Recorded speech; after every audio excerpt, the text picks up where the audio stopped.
Christian Ponder, quarterback, Florida State. Coming to you now in mid-quality audio, brought to you in part by FNS Delivers.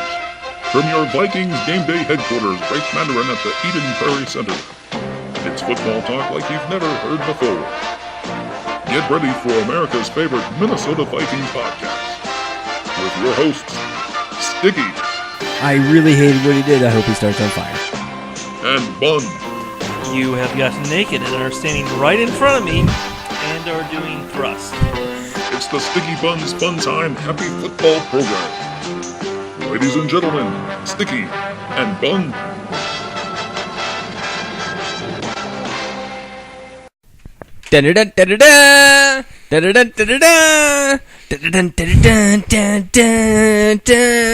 You're never going to hear those sounds again. They're dissolving the team. Hi, Bun. Hi, Luke. What's happening? Everything is terrible forever. Always. Season. I feel like you need to add always now that it's been this many weeks in a row. You know, it is disturbing to see them at 2-5 because before we kept saying, we all knew they were going to have a tough start and all that, and people were saying it was going to be bad anyhow. Now we're getting to the stretch where we need to win some of these games. What? We don't. We're having fun. That's what matters. What I experienced Sunday was not fun. It was painful, and I hated it. Let me just describe the scene as it ended. First off, you and two of our friends were at a table. I had left the table, and we can talk about that later if you'd like. So I was at my own table. We will be talking about that. I was at my own table all by myself. You come over and say something to the effect of, "That was a terrible game." And I said, "I have to go to the bathroom." I went to the bathroom. I came back. You had already driven home. You were sitting at home in the corner. You drove that fast. You were that upset. I literally have not seen you since. I didn't get to say goodbye. No handshake, no hug, no twickle-dee-dink, if you know what I mean. I don't know, but I'm scared that... Do you want me to show you? No. Yeah, you took it really hard. I thought I had gotten to the point where... I said last week that wins and losses don't matter so much anymore. And so I had tried to get myself to this point where just looking for positives going into next season, and then they sucked me in just to kick me in the balls. Just like a girlfriend. Not going to lie. But I might enjoy that. I feel like that's a topic for a podcast in the off season. I feel like that is something we definitely should explore, whether or not you like being kicked in the balls by women. But I'm not so sure this is the time. Okay. Because if we do that, I want to bring in a woman to demonstrate how it's done. Yeah, we're not going to do that episode. Uh-huh. I don't think I'd actually enjoy it. Mm-hmm. We'll see. But I haven't experienced it yet. That's true. So, who knows? And much like drinking, I will be there when it first happens. Odd note, I actually knew a girl once whose boyfriend literally asked her to put on heels and step on his nuts and kick him in the nuts. That got him going. I don't understand it. I will never understand it. I have moved on from that picture. But now you're thinking of it. Yeah, I don't like this fact. We've gone in a weird direction so far in this podcast. We have. Maybe because the game was so terrible, we don't want to talk about it. But the game was terrible. Why do you think it was so terrible? Because Teddy Bridgewater did not play well. That's true. You're about to trade him to me in fantasy. Because he is awful. Or playing awful. I'm not saying he can't get better, but it was depressing because he actually had a running game this week. McKinnon had over 100 yards rushing. First against the Bills. Yep. The defense was forcing turnovers, giving the offense extra chances, and there was just... the offense never really got in sync. There was no flow to it. Now, part of that also was the other terrible thing about that game, which was the offensive line. Wait, what? I thought we had the most amazing offensive line ever. Like, it was the best offensive line in football. No. That's what I was told entering the season. Who told you that? Some guy who's on the radio. Multiple people on the radio. Actually, I remember reading many articles where they said that the strength of the team was the running back and offensive line. And that if we were to play Teddy, that wouldn't be a problem because we have an amazing offensive line that would protect him from the things that have happened in the last couple weeks. Well, yeah, that didn't happen. I mean, it probably didn't help that the subs didn't stand out as poorly as I might have feared. With Sullivan out, with Dukakis out, although he's not that great. What's his name? Something stupid. Something stupid. But you originally said Dukakis. How do you pronounce his name again? Vladimir Dukas? Dukas? Yeah. Great. Dukakis. I feel like that's a senator from Iowa. I don't know, but I feel like that's a senator from Iowa. Okay. Maybe a cabinet member? Would you ever like to run for presidency? No, because I wouldn't like all the bullshit you'd have to go through. I feel like that means you have skeletons in your closet you're not ready to produce. Well, yeah. What would the American people think if they knew that you had drank at some point in your life? I don't think drinking would be the problem. I think these podcasts would become known. You think, and I think that would sink my chances. You think that your running mate would just put these podcasts up as anti-Nick? Yeah, just listen to the things. We can't elect him president. Listen to what he says. Yeah. So what would you like to talk about then? Why isn't the offensive line better? Well, you mean in general, or yesterday when we had a bunch of substitutes? In general and yesterday. I mean, it's just depressing that Khalil has not bounced back to the performance he showed his rookie year. Okay. Are you okay with that, or are you going to disagree? Well, I think I have stated in the past. We can roll back the tape, because I'm to be honest, I'm not 100% sure. But I feel like in the past I have said that I don't think he's playing very well. And that he has problems with one particular move in general. He's not doing very well. But that does not mean I don't think he can do well and that he should be cut. Unlike you, who thinks he should be moved to guard. And do you know who played guard after DeCoste got hurt? Harris. A tackle. Yes, I know, Harris. And he hadn't played guard since he was in Pop Warner. Maybe actually he should have been the one replacing Charlie Johnson. Well, maybe. I don't know. I mean, it still depresses me that Charlie Johnson is a starter on this line. Okay, I can understand that, but when you go into the season, and yes, you did draft his replacement, and sometimes you... Okay, well, finish your thought. You do have to cultivate. You only get so many top-tier picks, right? And normally, those are spent on more skill positions. And the offensive line is not necessarily a skill position. Maybe left tackle. But normally you spend those on wide receivers, cornerbacks, quarterbacks, running backs, things like that. Tight end, I guess. There's always a handful of offensive linemen, including guards, that go in the first round. And sure, because it's the safe pick. They always say it's this. You can't go wrong. Because even if you end up cutting him, no one's ever going to even notice because it's a offensive lineman. I mean, that's part of it, but I think they also do it because those guys are generally considered to be worth those picks. Well, yeah, any good team will choose the player that's worth the pick. It doesn't matter what position they are. Yeah. Case in point, the Vikings, drafting number 7 overall, had a very capable running back who ran for over 1,000 yards, did everything you wanted him to do. was even a very effective pass-catching running back. Ran the draw really well, which you hate the draw. And we drafted Adrian Peterson. Did we like Adrian Peterson? Yes. Did we need him? No. I actually cried at that draft because Chester Taylor was good. We didn't need a running back.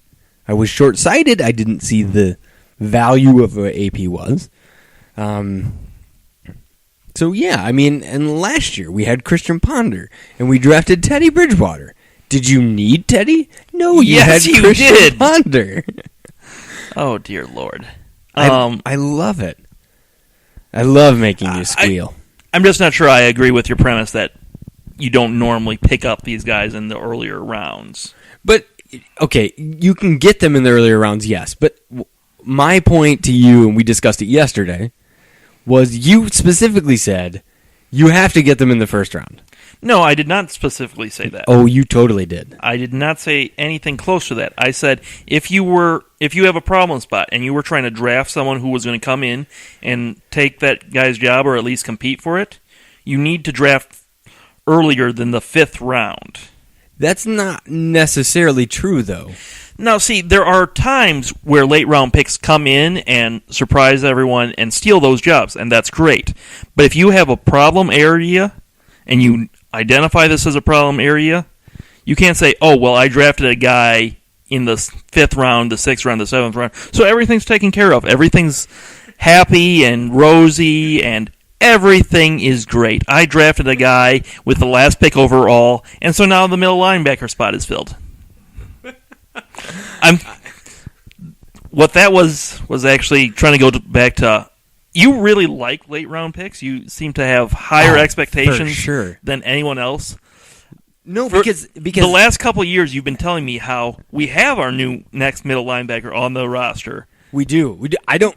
But this is that you have to realize though. This is a new regime, so I don't know what they're asking him to do. Michael Maudy, he has a. I'm not even joking. He has a weird cult following. It's the Scoldgers. It's one person. It is not one person. And his family. I will get them to be guests on this podcast. I'm not even kidding. He has a weird following. He was amazing as a linebacker at Penn State until he had 3 blown out knees. But he kept coming back and still doing the same type of body of work. But you don't get drafted in the first round when you have 3 blown out knees. Right? No. And the first year we had him, which was last year. No, this is last his year's 3rd year. Okay, so the first year we had him, he was still in kind of recovery mode. And then last year he did battle all the way up to the 2nd spot. He even started a game, and now we have a new regime. So I don't know what they're going to ask him to do, so I don't know. They're going to ask him to be inactive. They've actually moved him out of the middle. I think he's behind Barr in the new scheme. I thought he was behind Greenway. It doesn't seem that he'd be behind Barr because they move Barr in and out. The Barr is different. I mean that linebacking spot. If they had Jimmy Two-Tone in that spot instead of Anthony Barr, they would not be moving him around like they do Anthony Barr. They move Anthony Barr because he's Anthony Barr. Yeah. I love late round picks because you have to. You can get those guys in, cultivate them, mold them, and then knock it out of the park. And that happens sometimes, but you can't count on that. You can't say, oh, I've drafted a guy, I drafted this position, therefore I've taken care of any competition that we need for that. No, I'm not saying that, but I say that we have Charlie's backup, his eventual replacement, on the roster. And I don't trust that. It has been 7 games. We have had this guy. Okay, let's come. I'm not saying he's a bust. I'm saying I wanted someone who could come in early on and try to take that job during training camp. And Yancey has not done that. His name isn't Yancey. I'm going to call him Yancey. That's fine. Did you... Okay, if you... Yancey Drew. you read any of the articles... Charlie Johnson actually had the best training camp of all the offensive linemen. That's swell. We didn't bring in someone... You couldn't have counted on him having the best training camp. You knew he was a problem last year. We knew he was a problem 2 years ago. You should have brought someone in who was going to fight. Now, maybe that person wouldn't have taken the job, but a 5th-round pick was not a legitimate attempt to replace him. But there's a flaw in your thinking. Are you prepared for me to release that flaw? Sure. Release the flaw. The flaw is if you come in and you're drafted to beat out someone, right? Yep. And they have the best training camp of all of the people in that position group, you're not going to beat them out.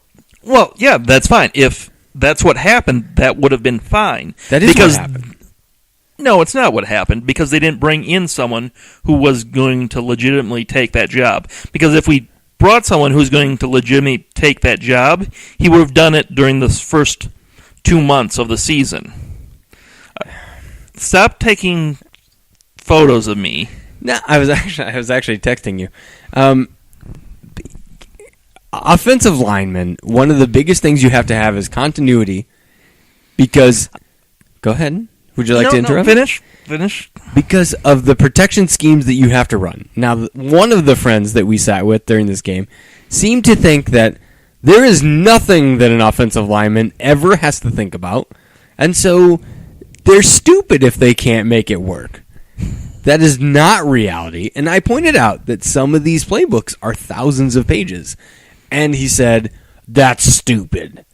It may be stupid, but I don't run the world of the football leagues, okay? I didn't make these.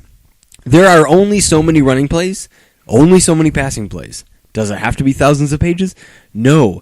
Why are they thousands of pages? Because the protection schemes and if there's motions involved and checkdowns, all those things are put into each effing play. Yeah, but there's only so many protection schemes you have. I mean, you might have it with this play, and because it might go to the right this time, it changes slightly versus left next time. I mean, not even slightly, but it changes. But there are some basic. Okay, so here's an example. So they actually interviewed Khalil. We're getting off Charlie Johnson for a bit, which saddens me because David Yancey did. I think Yancey Drew is going to be amazing for us. He was projected a 2nd-round pick. That's great that projector guys thought that about him. Yay, projections. Did you really just say that projector guys? Those projector guys. So they asked Khalil to break down the play in which we had 1st and goal from the 7. We all know the play that I staunchly defended him in that a linebacker, was it Hughes, I think, tackled our beloved Teddy Bridgewater for a loss. We call it a sack. And I said, we don't even know if it was Khalil's fault because it was a linebacker. And, of course, as I said that, they replayed it and show Khalil completely just letting the guy go through. And you all laughed. Was that when I walked away? I think that was when you walked away and started your own table because we were all like, oh, you can't tell that Khalil was supposed to block him just because he was the only guy on that side and that he attempted but failed and I'm going to my own table. Did he actually attempt? I feel like he just waved the white flag. He said, just go. Just go. I actually hate this guy. You're Get gonna him. beat me anyway. Let's just get it over with. They asked him to break down that play. So here's what they said. That Khalil actually had outside contain. And that the guard is supposed to have the inside contain. But that's only if there's an outside rusher. Here's part of the problem. They don't know if there's going to be an outside rusher until it happens, right? So Khalil said, okay, I got the outside. So he went to the outside. Guess what? Nobody there. So then Didn't the linebacker come from the outside? He did not. He came in between the tackle and the guard.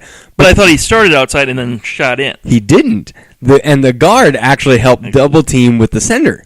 So by the time you saw the linebacker coming through, you could clearly see the guard and center blocking away, and Khalil all by himself doing nothing, just dancing like a ballerina.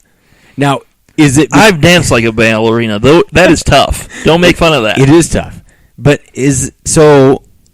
are we saying he sucks because he couldn't block a guy and just let him through? Not necessarily. It was a mental error for sure. It was his fault for sure. But he was doing what he thought he was supposed to do. He was just slow to react that there was no outside rusher, so he had to come back into the inside guy. The inside guy gets paid money too. And the inside guy came through. End of story. So technically it's his fault, but it's not like 100% He thought he was doing what he was supposed to do. Just like Hitler.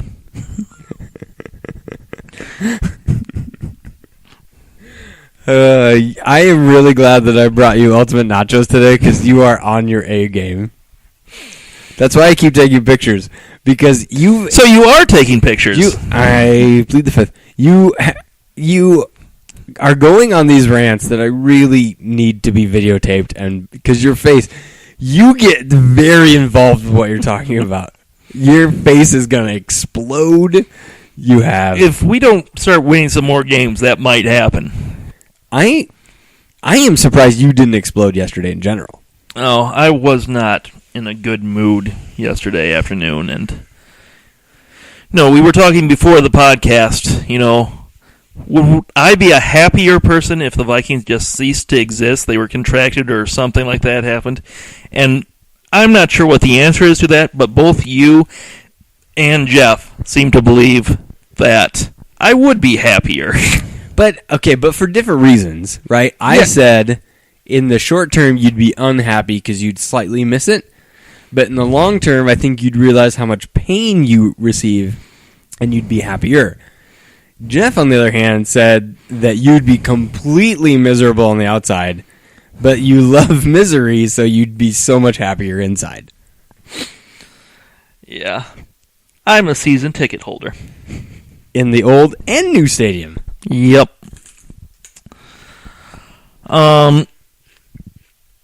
So, are we done with Khalil or Nancy Drew, Charlie Johnson? I mean, we can talk about him some more. I got a plethora of information. Oh, let's hear the plethora. I'm good at talking. I'm a podcast person. I went back and I looked. Tell me something. Do you think after, just in general, Matt Khalil was... When did he become a problem? Last year. I'm talking about from this year's standpoint. Last year is last year. This year he got a lot of help the first game, so he wasn't a problem there. The whole game plan was trying to minimize Quinn. And then I don't remember. The second game was just Matt Castle awfulness. I can't say I know when he started having the bigger problems, if that was part of that game or not. But when do you think the problem started with Matt Khalil? I think they started in the Patriots game. Okay. Matt Khalil's terrible game. Not Matt Khalil, Matt Castle. I think it was better in the Saints game. I think it was fixed in the Falcons game. And then I think it's gone downhill. But who have we played? The Lions and the Bills, right? Yep. I know... I'll lay off the stat for a second. But I know that it really does feel like he is the worst left tackle that has ever graced the football field. I don't think that, but he is part of the problem right now. He is part of the problem. I agree. But I think we forget some things. Number one, I think we forget that I can't remember ever in my history of watching Viking games a murderer's row. They talk about the quarterbacks that we were facing, the Hall of Famers. The murderer's row of defensive line that we've faced this year, I've never seen that many crazy defensive lines in one short span ever. I don't even remember seeing them in one season. If you go back and look, here's what we faced. I was about to say, did you pay attention in the past, or has it been because you have to defend Khalil against my attacks? No, because I love defense. So I pay attention to that side of the ball much more. I was a big supporter of drafting Harrison Smith before we drafted him. So so the Rams obviously have an incredible defensive line. He hasn't done anything this year. Robert Quinn? Yeah. I haven't looked at his stats since. But I remember reading on Grantland, like, what happened to Robert Quinn. That was going into this week, so I'm not sure what he did this week, but he actually hasn't had a good year. Maybe. I know he couldn't have much better of a year than he had last year anyway. Yeah. We go from that to the second game, which is the Patriots. They do not have a staunch defensive line, but what do they have? Chandler Jones. Chandler Jones is an athletic, muscle-bound freak like Anthony Barr. He's like 7 feet tall, built like a brick house, and incredibly fast. Case in point, not only does he play starting linebacker in their defense, which acts more like a rushing defensive end, but he also is on field goal, blocked the kick. So he is so big and strong and fast and athletic that he can power through when you are set up to block every single person in front of you. Because on the field goal block, he didn't just stick his hand up in the air and knock it down. He fucking went through that line and obliterated people. That's crazy. Okay? The Saints, Jordan Cameron was the right defensive end, which goes against Khalil. He didn't have a great game, but he was a former first-round pick who is from, I believe he's from Minnesota, but he had Minnesota marked on his calendar of, I'm going to beat the snot out of you. The Falcons, they don't exist. The Lions, we all know that they have a crazy defensive seven, and even your favorite, Ben Lieber, said that he's never seen a Detroit defense actually do what they're supposed to do. Normally, they don't have gap control. Normally, they don't stay in their lanes and their assignments. This year, they are, and look, they're crazy good. I admit, 100%, I did not believe you that they were that good. I still don't think they're as good as we made them look, but they're much, much better than I said they were.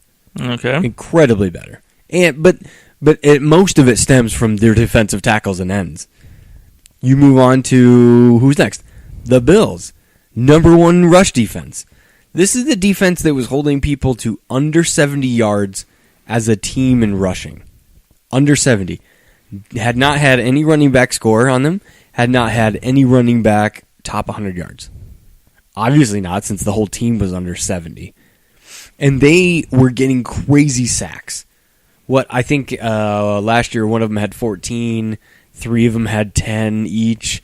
That's crazy. If you think about all those guys get paid for doing their job, right? They're getting paid big money. Mario Williams wasn't cheap. Ndamukong Suh, not cheap. Robert Quinn, not cheap.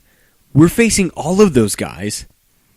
And yes, we expect Khalil, a franchise left tackle, what he's supposed to be, to hold his own. And yes, you have to beat them. Here's the problem I have. That was a really long time to get to this. But if you read my Facebook note, you know I'm retarded. Yeah, you're mentally challenged. So. I am. One of your friends said, "Oh, we like you just the way you are." I really thought about responding with a different sentiment. That's funny because that's not even my friend. That's one of Britt's relatives. Oh, really? She would have enjoyed that, though. She is, she is a bit crazy. She will never listen to this podcast, so it doesn't matter. My problem is, though, you never notice the offensive line when they do their job, except by saying, well, the offensive line seemed to block well. Like in the Falcons game. Do I think any of them had a great game? No. Did I think Teddy had a lot of time? Yeah. That means that they all did fantastic. Or so we think. We only notice them when they do bad. Right? So when they get through Khalil to the quarterback, it looks like he's the worst player on the effing field. So I did some math. Oh boy! I looked up these stats. Would you like to comment first? No, I'm listening. He has not done a very good job in quarterback hurries. but this is where he still has some semblance of hands on him. So the rusher doesn't have free reign to the quarterback. Okay, so there's still a chance he can stop him. And quarterback hurries, Teddy's not getting, or Matt or Christian are not getting killed. They're not even, they may be slapped or touched, but they're completing their play. Okay? But it's still, obviously it's a problem because you want your quarterback to have whatever time he needs. What percentage of his play, this I ask you, Mr. Bunn, what percentage of Matt Khalil's play is dedicated to both giving up sacks and giving up hurries? We'll call it sacks, hits, and hurries. Anything detrimental to the quarterback. Okay, let's say 25. 25%. Yeah. So you're telling me, without me even answering you, that 25%, if you fail 25% of the time against arguably the top 5 defensive lines in the entire NFL, that you're a terrible player and you should be replaced and moved to guard. Yep. 25. And some of those are even ones where the quarterback is still completing whatever he wanted to complete. If he's being hurried, I'm not convinced. He might complete a pass. That doesn't mean it's what he wanted. It might be a check down to just get the ball out of my hands. I hope you enjoyed that scream in your headphones. Wait, how did that happen? How does that? I think next year we're going to invest in a webcam. Because, like, what you just did twice in a row needs to be recorded for history's sake. We'll see. I don't think I have the face for a webcam. Oh, you don't. You're ugly as sin, but so am I. And that's not the point. The point is you do beautiful things with your ugly face. Okay. So what percentage are you going to tell me is actually? What? Well, let's break this down a bit. Oh, boy. What percentage would you say is okay? That's something we can work on, but we want you to be better. So that would be, I don't know, 50%? No. What? No. What I'm saying is, could be better, but so I was thinking you were saying, okay, we've got this. I said 25% poor to terrible, 50% where, okay, and then 25% where he's just rock solid. That was the math I was doing. okay, I'm meaning more what percentage of his play.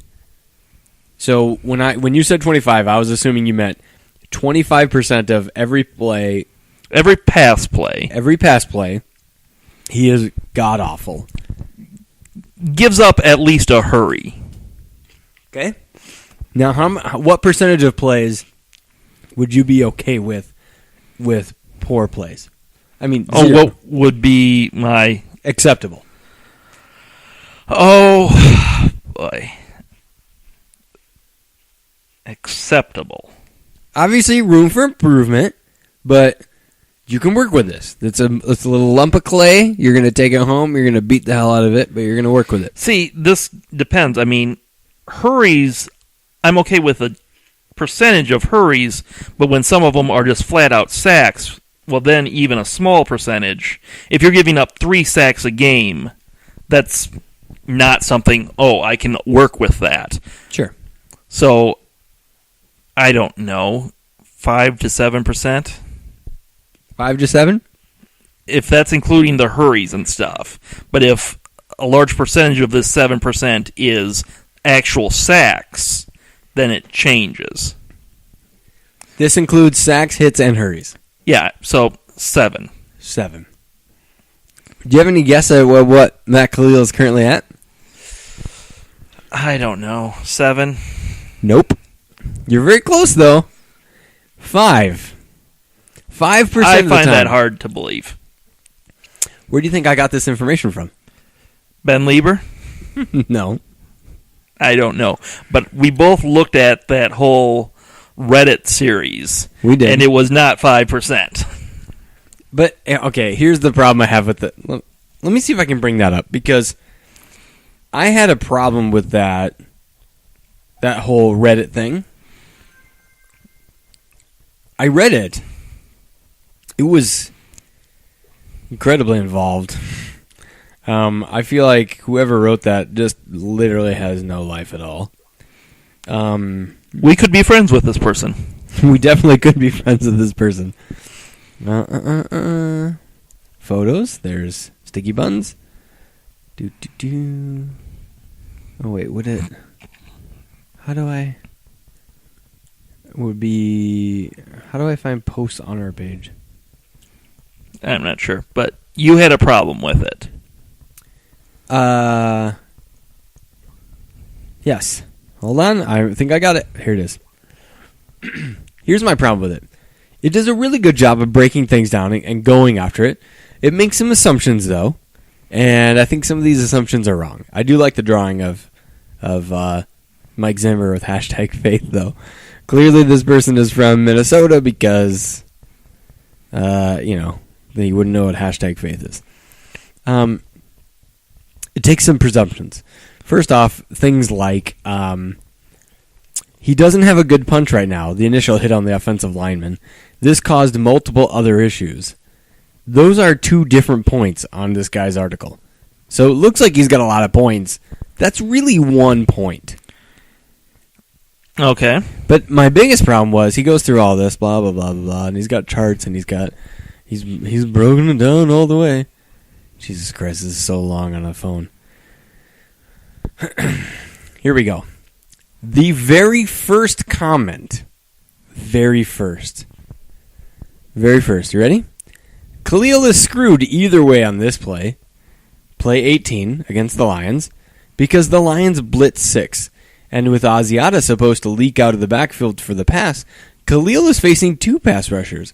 Fairley, who was a first-round pick, and Ziggy, a first-round pick. Neither have really been great thus far. Ziggy Ansah had almost no football knowledge prior to. He was 2 years a very of college. he was bar for them. For sure. No, And Fairley, they didn't even pick up the 5th-year option, which carries 0 risk for them unless he gets injured. Sure. It would be unfair to fault Khalil for letting Ansah go, because choosing to block Fairley was the correct decision and probably the protection call. The first comment, they start, "You're an idiot." The second comment, on play 19 against the Lions, Khalil is 1-on-1 against Ansah. So we've gone from play 1 to play 19. No, I'm sorry. The first one was play 18. Okay. Play 19 is the second comment. They engage and hand fighting ensues. I just imagined at this point that it's like sumo wrestling. I was thinking slap fights. Of course you were, little girl. Just as Teddy releases the ball, that's when Ansah wins. So Khalil did his job. He protected him long enough for him to do what he wanted to. Play 20. So there are instances where it wasn't as bad as that post looked. I'm still going to have questions about where this 5% number is coming from. Oh, sure. That 5% number comes from the one, the only, Mike Zimmer. Oh, see, you're listening to Coach Talk again, and I don't care about Coach Talk. Okay. I believe Zimmer will lie to us. I know you think he doesn't lie to us. Oh, my God. But he lies to us. Oh, he does not fucking care. He cares. He said he wanted to have the carries between McKinnon and Asiata more evenly split. It was. By 2. It was more evenly split. No. Because Asiata had 3 plays the week before. Yesterday he had much more plays. Not carries. Oh, let me bring it up. He had 6 carries, I believe. What article? And meanwhile, McKinnon went from 17 to 19. I believe that is correct numbers.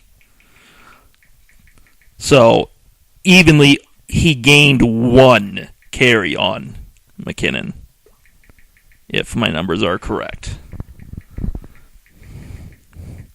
This is good podcast material.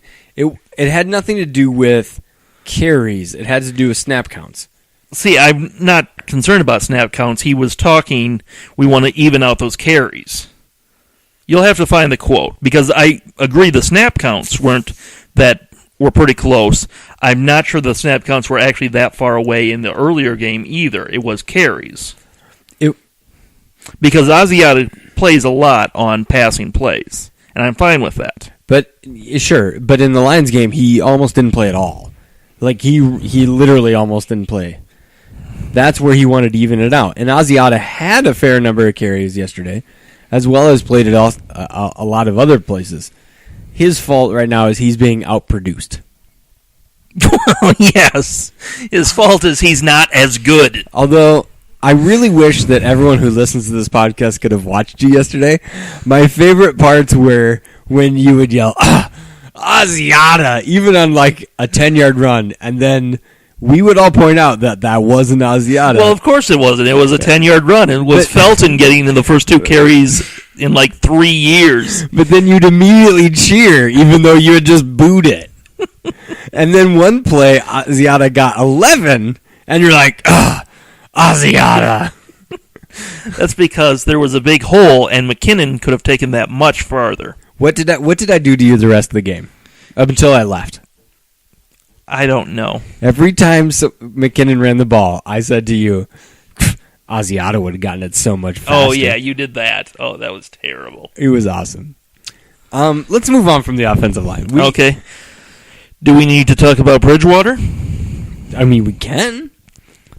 What would you like to talk about? I want him to be less terrible. You're so specific. It's hard to tell what you mean.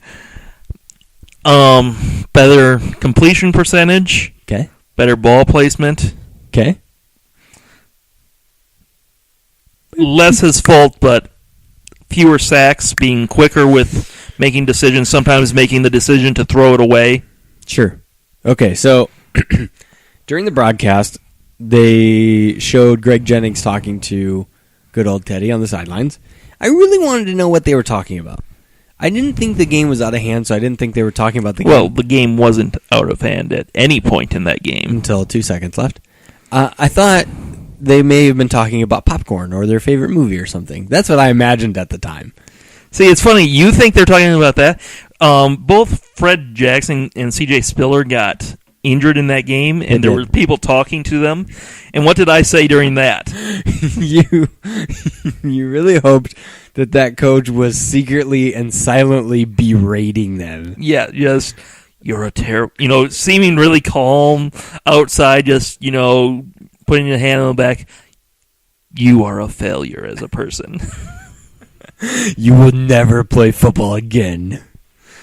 I will your ruin self-worth your life. is nothing now. I enjoyed that. But we found out Greg came out and said what he had told Teddy today. And he told him, whatever's going on in that computer brain of yours, reboot it. It's over. Start again. Apparently, the wide receivers had noticed that Teddy was trying too hard. And he was. Boy, I always hate when I hear that one. Why? It's a thing. It's real. It just sounds so terrible. You're trying too hard. But you never hear people say, Peyton Manning tries too hard. But, well, Peyton Manning is a specimen, okay? He was trying to be perfect. What good player have you heard them say, he tries too hard? That's his one problem, is he tries too hard. There are certainly moments when you're trying to be absolutely perfect and pinpoint. No, I get what the issue is. I just, it's always... That's what they always said about Ponder, too, so that's where I started hating it. No. They said that about Ponder. But they said a lot of other things. Like, he has no arm strength, he can't read a defense, he panics and tucks the ball and runs. They said, I have all these posted on my wall so that I can laugh at them when he proves them wrong. You're going to be waiting a while. I'm okay with that. I got number 7 jersey in my closet. I'm ready to go. They're going to put him in. Oh, that was also my favorite part of the broadcast. When I told you that Ponder was warming up on the sideline and you threatened to leave. I might have. You actually said, if they put him in, I will leave. I will go home. That was it for you. So Teddy was trying to be too perfect. He was in the NFL, being perfect almost never happens, and everyone is faster, like that out route. The out route that he threw where he was intercepted by Leotis McKelvin to his best friend, I got a Thielen. In college, that's completed probably 100% of the time, maybe 99%. In the NFL, it's not. Why is that? Because in the NFL, everyone's bigger, faster, stronger. So the closing speed of his defenders is completely different. That's why you want him to sit around and learn the speed of the game rather than play, so that you don't have to make the mistakes on the field. So when he is trying to be perfect, but those windows don't exist, and sometimes you have to throw to a window before it even opens, that's what he was having trouble with.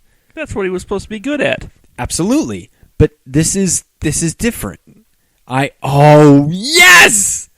For those of you at home, Nick just pantomimed the bun just pantomimed putting the microphone in his mouth like a giant dildo, and it was entertaining for me. Okay. Finally, you did what I've been doing every podcast. Yep. Yeah, now you're doing it. So finish your thought. I just wanted to see if I could throw you off while you're on this monologue. I mean, you kind of did, but I kind of really did. We're way off topic. Manner. Anyhow. And he did reboot. And after that, I think I can't remember what the actual statistics were, but he only had like 3 incompletions. He is still taking a bit too long, but it's hard to know that when you have the types of defensive lines that you're really playing against at this point. You saw it was much different during the Saints game, much different during the Falcon game. Everyone else has been staunch defensive lines. So I want to see him the rest of the year against the Tampa Bays of the world, against the Packers, for honesty, even against the Bears. More average defenses, because we have played the most horrific, haunting defensive lines you could possibly imagine. All within, a 7-week period? And he's gotten all of them. Who did Matt Castle face? No one. He's dead. Who did Christian Ponder face? No one. He's dead. But he's alive in my heart. So I'm not ready to give up on him yet. Plus, he's a kid. He's not used to the fast game yet. Yeah, and that's fine. He's going through growing pains. And he can't stop thinking of you. He wants to do you proud. I don't think that's the problem. Okay. Is there any positivity from this game? McKinnon might be an actual NFL running back. I'm not sure that he is, but given how they didn't really have to worry a great deal about our passing game for most of the game, or any of the game, and McKinnon put up a bunch of yards, McKinnon might be an actual NFL running back. That's a positive. He is no Adrian Peterson. No, he's not. We talked about that during the game where, Adrian would have taken that to the house, and it's sad that we don't see that. But he averaged over 5 yards a carry. I think it was actually 6. They had a stat that he averaged 3 yards a carry after initial contact. That's like Adrian Peterson kind of numbers, especially against that defensive line. So, that was a positive. We'll have to see if it carries on, but the defense was much more opportunistic. Forced turnovers. Opportunistic, yes. I just love watching you try and form words with your mouth. I'm very poor at it. I imagine putting things in your mouth.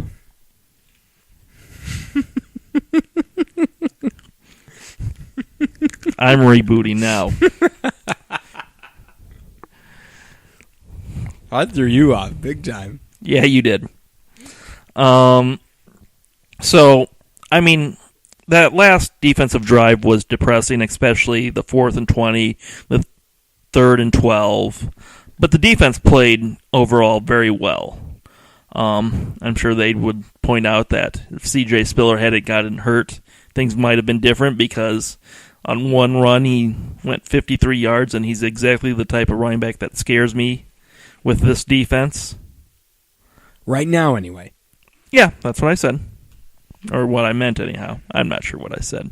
But, no, he's the type of back that scares me with this defense right now. But, overall, they played very well. If you get 4 turnovers, you're allowed to give up 17 points, and you should still win the game. I agree. Normally. Locke had a better game than he has been having. Oh, I remember another thing that makes me sad, though. Okay, bring it up. Patterson does not have his burst. In fact, I think they should consider removing him from kickoff returns because he just doesn't have any burst. And it's a little sad, and I know he's young and stupid, supposedly, and all that stuff, but burst is the first thing you lose anyhow. So hopefully you'd see some other things establish themselves so that he could still be a productive player without that burst. He is not a productive player without his burst. Well, no, he's not.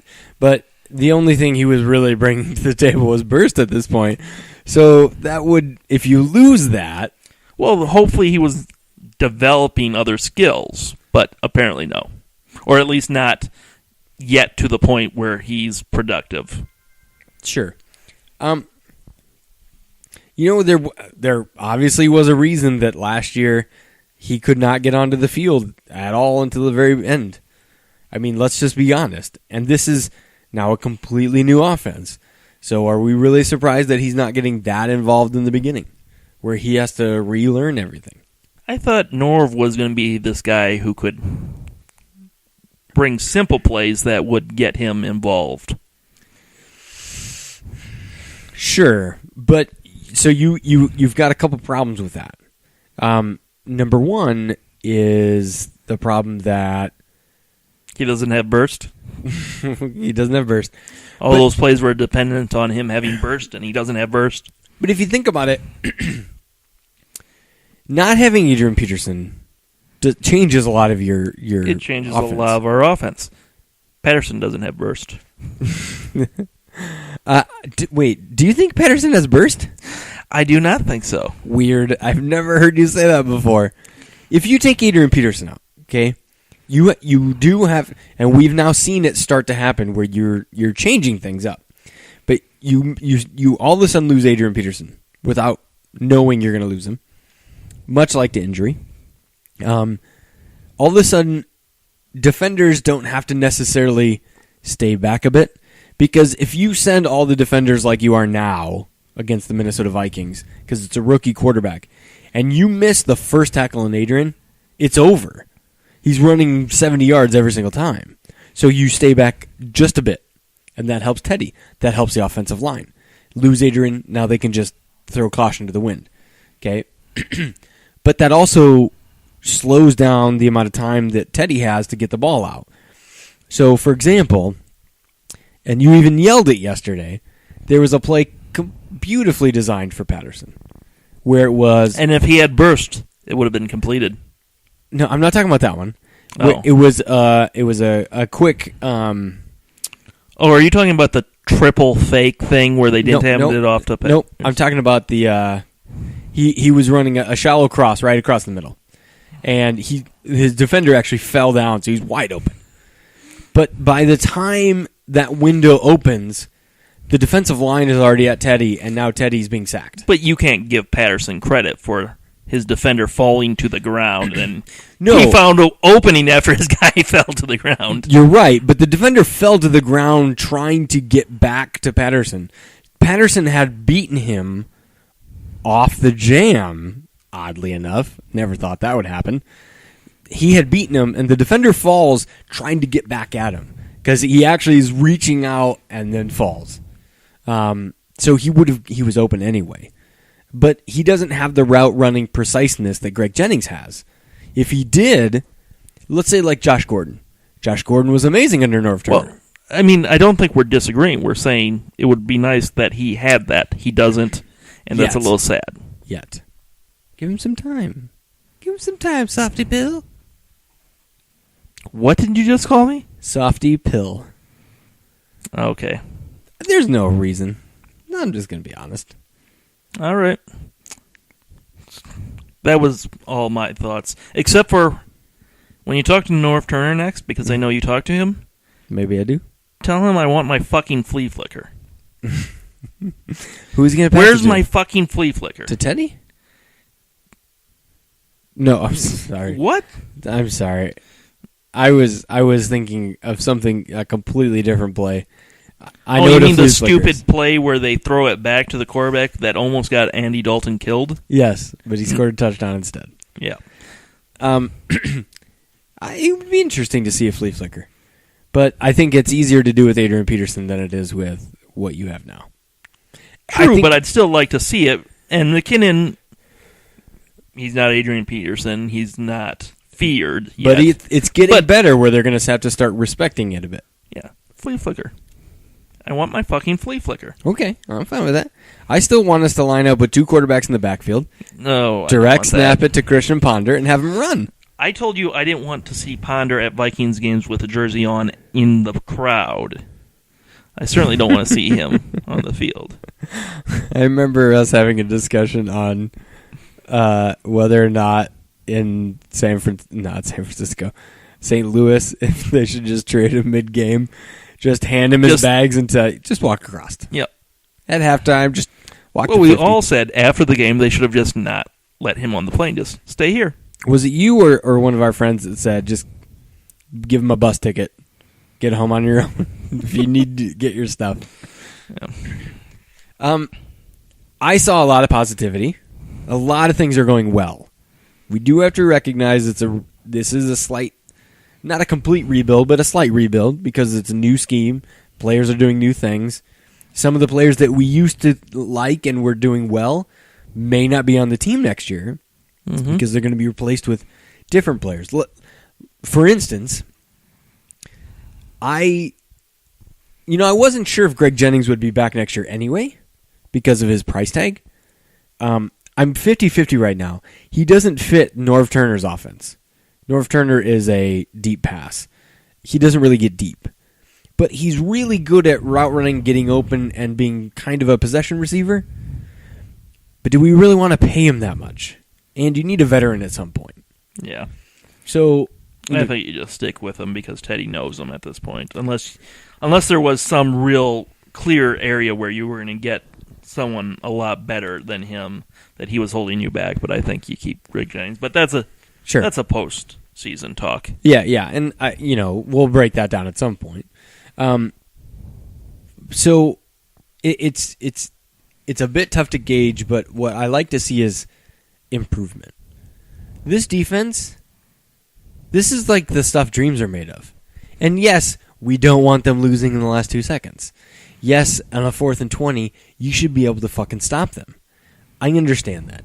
And I understand that if Chad is not a half a beat late because he's trying to change Captain Munnerlin's depth on where he's at, that he probably knocks that ball down because he's in position.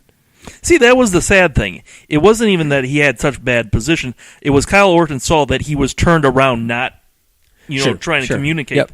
I think Kyle Orton said, he's turned around, I'm throwing it that direction regardless. Yeah, and Zimmer did come out today and said, I should have called timeout. Yeah. That's my fault. Zimmer is learning things. Like you see some things that he does poorly one game, and we haven't seen a chance for him to correct it or not correct it yet. But yeah.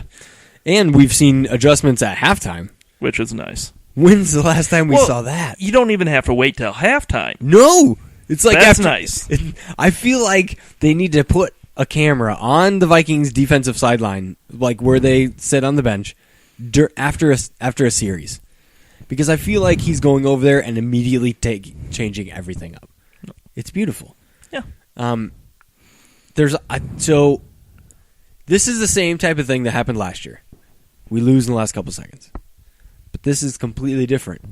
I had way more faith in this defensive team than I did last year. You told me there was no possible way we were losing this game. I did, because I believe fully that if you shave your mustache before a game, it's game over.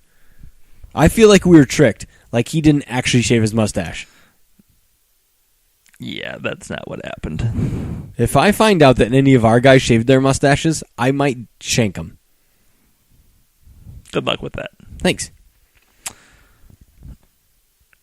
Who's your second favorite football team outside the Vikings? I don't know. Maybe the Jaguars? You told me that earlier. I'm going to ask you the same question I asked you then. Why? They haven't bothered me in any way yet. But they killed Toby. But they gave Toby a lot of money, so I like that. Okay, so as long as they're handing out free money. Yep. They also redesigned their stadium to have pools in the upper deck. Are you okay with that? Awesome. Did you know about that? I didn't hear the pools. I knew they were tarping off areas and stuff. Oh no, they're. I don't know if they're done, but they did construction where they have cabana areas. We might have to go to a game. Like, the next time the Vikings play in Jacksonville, we have to go to this game. You know Toby will be out for blood. First off, do you know how much those games cost to sit in the pool? Probably nothing. $20,000 a game. What? It's basically a suite outside with a hot tub. I'm still surprised that they can sell that. I don't know if they can. I think they're trying. I haven't looked to see if they've sold them out. Okay. And have you seen the mustache on the owner of that team? It's excellent. It's beautiful. Why? What is your second favorite team? I don't have one because I'm 100% in. Come on. I once had one. And we had a friend named Patrick Lynch. Patrick Lynch. Probably shouldn't say his name. What if someone tries to kill him? I once told him that my second favorite team was going to be the San Diego Chargers. Which is odd because that's the second favorite team of one of our other friends. And might even be his favorite team. Are you sure it's not his favorite? I think in the heart he's a Viking. Okay? But I said that I was watching him, and literally for the next 2 weeks, the only thing I heard out of Patrick's mouth was, "You're just a fair weather bandwagon guy. You suck." I didn't hear hi or how are you. You can't accuse me of that. I cannot. But since then, I have relinquished any other team. I don't like the Twins. I don't like anyone. I only like the Vikings. And I think it shows in how much I love Christian Ponder. What if Christian Ponder goes to a different team? Don't do this to me now. Don't do it to me, Bunny. Don't worry, he'll retire. He won't get a job. God, if he retired, it would be amazing. Because then I wouldn't have to worry about it. So, next game, or did you have more thoughts on this one? I think we covered most of the bases with spending 7 hours on the offensive line. Who do we play next? The revenge game. Revenge game. You think they'll carry Frazier off on their shoulders if they win? Oh, my God. No, I think what he does is he takes the football and throws it at Christian's head and says, "Way to get me fired." That would be amazing. I kind of hope, like, if that would be the result of them winning, I kind of want the Vikings to lose just so that happens. So Tampa wins at home, and Leslie just grabs a football from next to him on the sideline, just spirals it right into Christian's face. I think that would be worth a loss. It might be. I love Christian, but that would be highly entertaining. Oh, my gosh. I think we both feel the same way about the Tampa 2 defense, but this will be Teddy's first time seeing it, so he might not recognize everything yet. He's not going to be like Aaron Rodgers was calling out plays. I don't know. See, sure, I don't think he'll be like Aaron Rodgers, but I think the Tampa 2 is the kind of defense that Teddy should do well against, because it doesn't rush the passer a lot, and their defensive line isn't great. It's all about finding the holes. And if you give Teddy time, I fully believe he can dissect a defense. And I don't believe we're having trouble with stunts on our defensive line, on our offensive line with their defense. We've talked about that before. They're not good enough to do stunts to really warrant a problem. That could be different if we don't have John Sullivan. I don't know that we're going to have Vlad, but I don't know that really matters. Dukaka. Vlad Dukaka. Dukaka now? What did I say before? I think it was Dukakis. Oh, whatever. So, yeah, I mean, he should. We should win this game, but it scares me because we haven't been winning games. I mean, look, yes. If we can't effing win against Tampa and then at home against Colt McCoy, just shut her down. We'll just hang out on Sundays. Christian and I can go to Great Mandarin and watch games together. I mean, literally, this is now your make or break. You need to start winning games here. Yes, because Not even to, we're not going to the playoffs. I don't think we're going to have a 500 record. Just to not be a terrible in the competition for the top 3 picks. You need to win this game. You're both fully clothed. well, and Amazing. that's the other thing. Zimmer said he wanted to change the mindset that losing is not acceptable. You have to win the next handful in order to make that change. Yeah. If you lose next week, I think the doubt starts, and it's going to be rather difficult to change that. Yeah. So, do you predict a win? Sure. I'll predict a win. I do It as worked well. out for me well last week. I predict a win as well. Any parting words for our viewing audience? The intern is right. We both kept our clothes on. Don't worry, there's still time. When is my tribute song coming? Don't worry. I told you have to be happy for it to work. You didn't tell me that. Yes, I did. So it's after the next win. Not necessarily. You just have to be happier. You realize I'm also getting you happy by buttering you up before each podcast. I've noticed that. I've enjoyed this part of it. Don't worry. I have a plan. All right. See you next time. Bye!